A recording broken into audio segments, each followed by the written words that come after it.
But we begin in Ukraine, where at least 7 people were killed and 11 others injured after Russian missile strikes in the western city of Lviv today.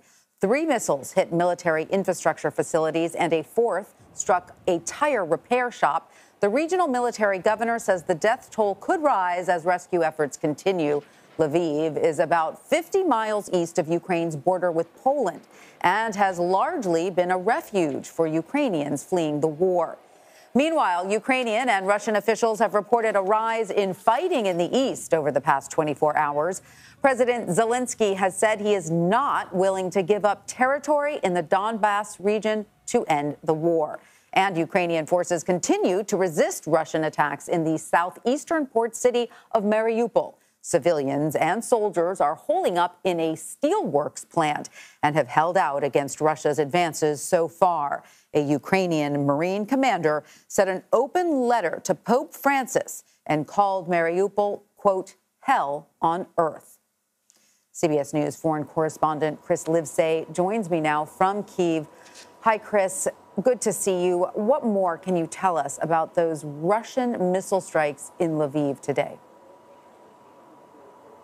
Good morning. Yeah, Moscow may be mobilizing in the east, but it can still strike in the west or wherever it wants, for that matter, by air. And that's one thing Moscow is clearly out to prove. Russia is increasing its attacks on Kyiv as well, this following an abrupt retreat from here and around the region after Ukraine beat them back against all odds. Kyiv was supposed to fall in 3 days, and here we are, more than 50 days since the start of the conflict, and it's still fighting. In fact, it's the Russian warship, the Moskva, that is the one that fell and is now sitting at the bottom of the Black Sea.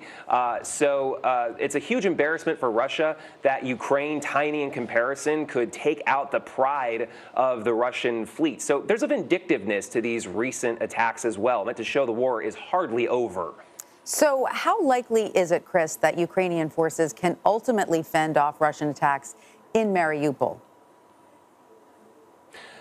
Ukraine has shown remarkable resolve and an ability to defy the odds from the very beginning. That said, I spent the day with a Ukrainian lawmaker from the Black Sea region around Mariupol recently, and he told me the city is already lost. There's a group of diehard defenders who refuse to give up. That's despite Russia's warning to surrender or die. But they're almost certainly still fighting because they have no reason to believe Russian forces will show any mercy if they're captured. Russia has repeatedly fired on civilians trying to flee Mariupol, and that's despite agreeing to ceasefires and humanitarian corridors. And Russian forces are known to fire upon Ukrainians after they've agreed to allow safe passage. So those fighting right now are likely to keep fighting to the bitter end. Wow, it's so heartbreaking to hear that. So, Chris, officials on both sides have reported an increase in fighting in the east. Are these strikes then a prelude to something bigger? Like you said, you know that there's a certain vindictiveness about these strikes, but is there something else looming on the horizon that might be even worse? Probably, but, you know, Ukraine beat back Russian forces so badly, it's going to take Russia a while to mobilize a needed 60,000 reservists. That's according to a senior Pentagon official. The eastern Donbass region offers tactical advantages for Russia. First of all, it's closer to Russia's border than Kyiv is, and it offers shorter supply lines. We're also likely to see pitched head-to-head battles where Russia can potentially muscle its way right through with its superior artillery and air power, unlike the guerrilla warfare we've seen so far favoring Ukraine in urban areas like Kyiv. Ukraine's foreign minister says we'll see thousands of tanks, planes, and artillery, unlike anything we've seen since World War II.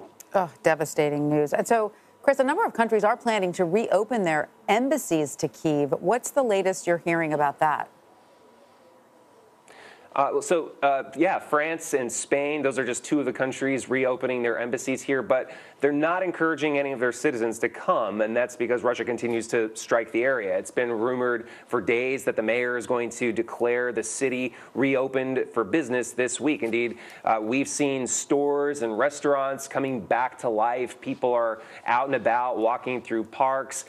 There are even traffic jams once again, something that was, unthinkable just a couple of weeks ago ago when the only vehicles you saw around were military vehicles. But as I mentioned, Russia's increased airstrikes may change that timeline of reopening the city and more embassies choosing to come back. Right now, the United States, for instance, hasn't said anything about bringing its embassy back here. It's wild to hear that a version of life as normal is still itching to go on there in Lviv, which is totally understandable. But Chris, can you give us a sense of the atmosphere there? Are people really worried about what's to come, or are they trying to put that aside and just live their lives? I mean, there's definitely an appetite for life to return back to normal. I mean, you do see people like joggers out in the streets. That said, it's not at all the thriving metropolis that it was before the war. Yes, restaurants are opening, clubs and bars. Some of them are back open, but there's still a curfew in place. Right now, it lasts until about 11 o'clock at night and lasts until, it starts at 11 o'clock at night and goes until about 5 o'clock in the morning. So it's definitely not a normal city again by any stretch of the imagination, but the appetite is there. Nevertheless, people feel like they could still be struck at any moment in Kyiv. That said, that's also true in Western Ukraine, in the relative safety of places like Lviv as well. In fact, you talk to Ukrainians and they'll tell you that whether they're in Eastern Ukraine or Western Ukraine, it really doesn't matter right now. They feel like they could be a target virtually anywhere they go.